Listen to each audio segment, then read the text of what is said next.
Hello and welcome back to Tawdry Tabletop. We are on episode 2, or part 2 of our How to Get Into Tabletop Role-Playing Games series. And the topic for this one will specifically be how to GM, or how to be a games master. Okay, which is a very important topic because if you do not have a games master, you do not have a game. So we'll go through who is a games master, or what do they have to do, and then we'll go into specific tips about how to run your games and your campaigns. So first of all, hello, prospective games master, you poor fool. Unfortunately, you have either decided or have been chosen to do what can be the most fulfilling role in a game, but also the most annoying. Because in the best moments, you are, a director. You are, the Quentin Tarantino, the Spielberg, the George Lucas, whoever your favorite director is. You are them. You dictate what's going on. You set the scene. Your players will act in that, and you'll have a great time. We'll act out, I think you mean. We'll also act out. And in your worst moments, you will feel like a babysitter for a bunch of 2-year-olds who can't stop pooing themselves and then trying to throw it at you and the other players at the table. I'm insulted, scared, insulted again. You should be. You're at my table. So, that's what you have to do. Now, how do you do that? Well, of course, you are in charge of the game. And what that means is you will prescribe the rules, read the book, and then you will tell the players what the rules are. And from there, you will go through any sort of arbitration. Yes, any sort of trimming. So if you read a rule, you don't like it, but it's in the book, you can take it out. If there's a disagreement between yourself and the book, my rule of thumb is that the games master is correct. It doesn't matter what the book says. If a player says it to you, you simply say, well, this is the way I do it, and if you don't like it, there's the door. Which is a bit aggressive, but it's how I roll personally. So, Best friends every year. Every year. So you arbitrate, you set the stall, you set the game, and you then deal with what the players choose to do. So for that, you need 2 main pillars before you get even to playing a game. You first need structure, and you need improvisation. Okay. Patience. I think you're going to need patience. You'll need patience, but that comes after the first 2. So to help, I've created a handy-dandy visual of the structure, and just a sort of, beginner structure. Oh, give me a minute. Guys, I'm really sorry. This is something that was forced upon me. I'm not very good at it. There we go. There we go. Wait. Right now, nobody move. There you go. Okay. So, as we can see, I'll just do that. I go with a traditional... Ooh, I don't know if this is working. There we go. I go with a traditional narrative structure for my games. You can see we've got an Act 1, Act 2 and Act 3 for the campaign, and an Act 1, Act 2 and Act 3 for the setting. Okay. So we can take this down, just to give you there we go. A little visual. You don't need to see them too closely. Thank God. No one needs to see me that closely. So what do those mean? So when we talk about the narrative structure, typically in things like plays and movies and all that sort of stuff, there's, the 3 acts. The first act is about introduction, to the world. So if you think of, Star Wars, which to me is the perfect example of this, you start off with your Act 1 where you get the setup of, the Tantive 4 being chased, the droids go into Tatooine, they find Luke, they give the message to Luke, the call to action. So on and so forth. Let's get him away. We will be here forever on just Star Wars. Act 2 is, Luke finds Han, they get in the Millennium Falcon, they get taken up by the Death Star, and then they have to try and escape.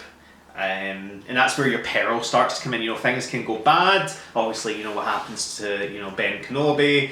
And then Act 3 is, the resolution. The Yavin 4, the bombing run, the Death Star. Luke sends the missile in, and the day is saved, and you have your kind of wrap up with your awards scene.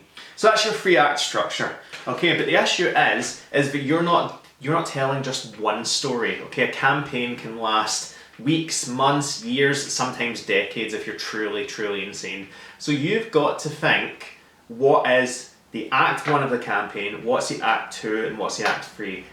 which can be difficult. So what I would do is I would define your end point, your resolution. So let's say you're doing a fantasy campaign and you decide my villain, is going to be an evil witch. Okay, so the resolution for that is simply at some point the players need to destroy the lich. They need to get rid of evil. Or just confront them. Not everyone is a mass murdering monster like yourself. Or just confront them. They have to somehow stop the lich. So that's your resolution. The players have to get to that point.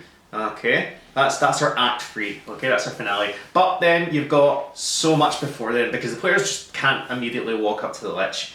They might not know where the lich is. They might not know where the lich exists. Okay, until later on. So you start off simply with Act 1, which is the players, meeting up and going on their first adventure.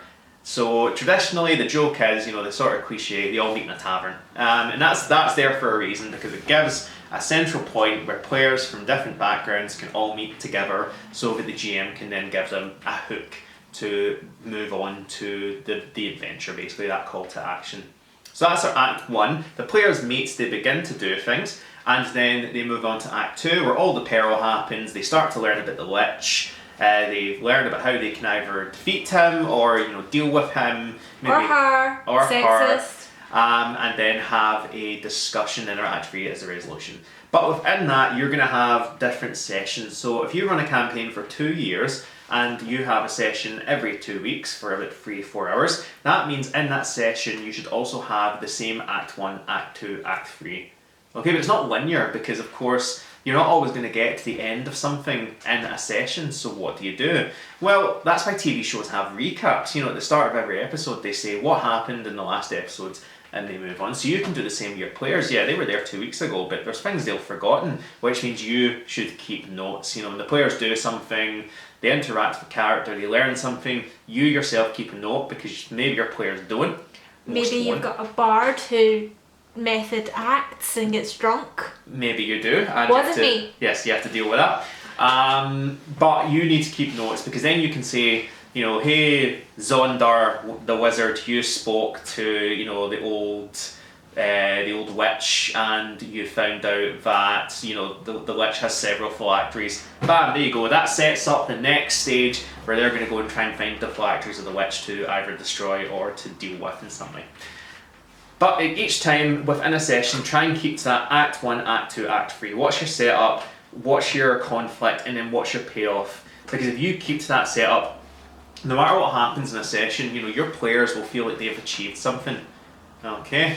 And then second part is improvisation, because no matter how much you plan, your players are going to try and do something that you have just not expected. It just went crazy. Using Gnagenborn powers to get out of jail. Yes. So my question to this would be, the Jerry Seinfeld and B movie, do you like jazz? Because that's the metaphor I use. Improvisation, knowing the basics and being able to riff, being able to improvise to create something new. Speaking of, has anyone actually watched B movie for reals? Plenty of people have. I know it's a meme thing, but has anyone actually watched this? I really wish you would use the word meme, but they have. Anywho, I speak French, so therefore I should legally be allowed to say meme. It was defined by an English person who called it meme. I know, but it's a meme thing. Yes. It's not always the full meme. Yes, it's... Moving on, I'm holding up your time. Anyway, improvisation. So if the players decide to go and do something, you have 2 choices at that point. You can either railroad them, which means basically force them back onto what it is you want them to do, which is a lot of places considered quite unpopular to do. Or you can roll with it, improvise. You can say, okay, you're going to go off, instead of dealing with the evil witch, you're going to go off and raise chickens. Perfect. Okay, you have a great time raising chickens. Oh no, what's happened? There's a massive chicken blight that's rolled in after 2 years because of the lich's evil powers. My asthma is starting to spread across the kingdom. If you want to save Clucky, your favourite chicken, you must go deal with the lich. Bam, there you go. You have rolled with it, you've given them a bit of time to do what they've wanted, and then you've said, well, you haven't dealt with this, so you need to go back and deal with it. It's still railroading, because you'll always have to railroad, and I'm going to do a separate video on railroading. But it's about doing it in a way that doesn't feel abrupt. So those are the 2 main skills for GMing. The first 2 main skills, structure and improvisation.